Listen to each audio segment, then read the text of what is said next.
சீக்கிரமா ரெடியாக சொன்னா இதுல பேக்கு மாரி நின்றுக்கிட்டு பிரேக் டான்ஸ்லாம் ஆடிட்டு இருக்கிறோம். இதுல போசிங் வேற. ஹலோ ஃப்ரெண்ட்ஸ், எல்லாரும் எப்படி இருக்கீங்க? ஐ ஹோப் எல்லாரும் வெல் அண்ட் குட்டா இருக்கிறீங்க நம்புறேன். லாஸ்ட் வீடியோல நான் சொல்லியிருந்தேன் நாங்க எங்க வந்திருக்கோம்னு நீங்களே கண்டுபிடிங்க பார்க்கலான்னு. உடனே கமெண்ட் பாக்ஸ்ல சொல்லுவாங்க நான் ரோட்ல இருக்கிறேன்னு. ஆனா நாங்க டீ கடைக்கு தான் வந்திருக்கோம். உங்கள யாருக்கெல்லாம் டீ பிடிக்குமோ இல்ல காஃபி பிடிக்குமான்னு கமெண்ட் பண்ணிருங்க மறக்காம. எனக்கு காஃபி தான் பிடிக்கும். ஸோ அதே டீ கடையில் மார்னிங் பிரேக்ஃபாஸ்ட்க்கு வடாப்பாவு செஞ்சு வச்சிருந்தாங்க. லைட்டான சூடுல ஆவரேஜான டேஸ்ட்ல தான் இருந்துச்சு. எனக்கு சாப்பிட ஓகேவா தான் இருந்துச்சுங்க. ஆனா என் நண்பனுக்கு தான் சரியில்லை. அவன் மூஞ்ச பார்க்கும் போதே உங்களுக்கு தெரியும், முடியாம சாப்பிட்டுட்டு இருக்கிறான். ஸோ ஒரு வழியா பிரேக்ஃபாஸ்ட்டை சாப்பிட்டு முடிச்சுட்டு நாங்க எங்க வந்திருக்கோம்னா மட்காப் பஸ் ஸ்டாப்க்கு தாங்க. ஸோ இங்க இருந்து நாங்க நேரா கோல்வாக்கு போற பஸ்ஸை பிடிக்கிறோம். நேரா போயிட்டு கோல்வா பீச்லயே இறங்குறோம். ஐ ஹோப் இப்போ எல்லாருக்கும் தெரிஞ்சிருக்கும் நாங்க எங்க வந்திருக்கோம்னு. ஸோ இப்பயும் தெரியலனா நோ இஷ்யூ, நானே சொல்லிடுறேன். நாங்க எங்க வந்திருக்கோம்னா கோவாக்கு தாங்க. கோவா கடலை பார்க்க அவ்வளோ கிளீனா நீட்டா கிறிஸ்டல் கலர்ல இருந்துச்சுங்க. சரியான ப்ளூ கலர்ல, ஸ்கை ப்ளூ கலர்ல இருந்துச்சு. ரொம்ப நாளா எனக்கு கோவா போகணும்னு ஆசையா இருந்துச்சுங்க. ஸோ ஃபைனலா இந்த வாட்டி நாங்க கோவாக்கு வந்துட்டோம். ஃபுல் கோவாவையும் எக்ஸ்ப்ளோர் பண்ணாம நாங்க இங்க இருந்து போக மாட்டோம். உங்களுக்கு இந்த மாதிரி டிராவல் பண்ண பிடிக்கும்னா மறக்காம நம்ம சேனலை சப்ஸ்கிரைப் பண்ணிட்டு ஒரு லைக் ஒன்று தட்டி விட்டுருங்க. பேண்ட் நனைஞ்சது கூட தெரியாம வீடியோ எடுத்துட்டு இருக்கிறோம். ஃபீல் பண்ணி ஓட சொன்னா அவுதி பகுதியா ஓடுறான் பாருங்க.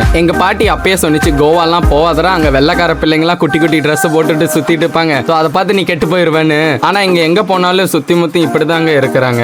அடிக்கிற வெயிலுக்கு சில்லுன்னு ஏதாவது குடிக்கலாம்னு சொல்லி தான் நாங்க இந்த கடைக்கு வந்தோம். நீங்க என்ன நினைக்கிறீங்கன்னு எனக்கு புரியுது. நாங்க வாங்குறது வாட்டர் பாட்டில் தான். இந்த மொட்டை வெயிலையும் ஒரு அண்ணன் பொட்டி ஐஸை வச்சு வித்துட்டு இருந்தாரு. ஸோ நானும் போயிட்டு என்னென்ன ஃபிளேவர் இருக்குதுன்னு கேட்டிருந்தேன். நம்ம நண்பர் சட்ட கலர்லயே ஒரு ஐஸ்கிரீம் எடுத்து கொடுத்துட்டாரு. ஸோ நண்பர் தின்னதில் கேட்ட எப்படி இருக்குன்னு சூப்பராக இருக்குன்னு சொன்னான். சில்லுன்னு ஐஸ் சாப்பிட்டதுல கொஞ்சோண்டு எனர்ஜி எங்களுக்கு கிடைச்சிச்சு. ஸோ அந்த எனர்ஜி போறதுக்குள்ள சாருக்கான் போஸ் ஒன்று கொடுத்தாச்சு. போசிங்லாம் கொடுத்து முடிச்சுட்டு நாங்க போன இடம் தான் ஹாப்பி கேஃபே. ஸோ நம்ம நண்பனுக்கு தான் சரியான பசிங்க. ஸோ அதனாலயே அவனுக்கு பிடிச்சதே நான் ஆர்டர் பண்ண சொல்லிட்டேன். ஸோ நாங்க என்னெல்லாம் வாங்கியிருந்தோம்னா ஃப்ரைட் ரைஸும் அப்புறம் நூடல்ஸும் தாங்க வாங்கியிருந்தோம். டேஸ்ட் ஓரளவுக்கு ஓகேவா தான் இருந்துச்சு. நம்ம வீடியோ பிடிச்சிருந்தா ஒரு லைக் ஒரு சப்ஸ்கிரைப் பண்ணிட்டு போங்க.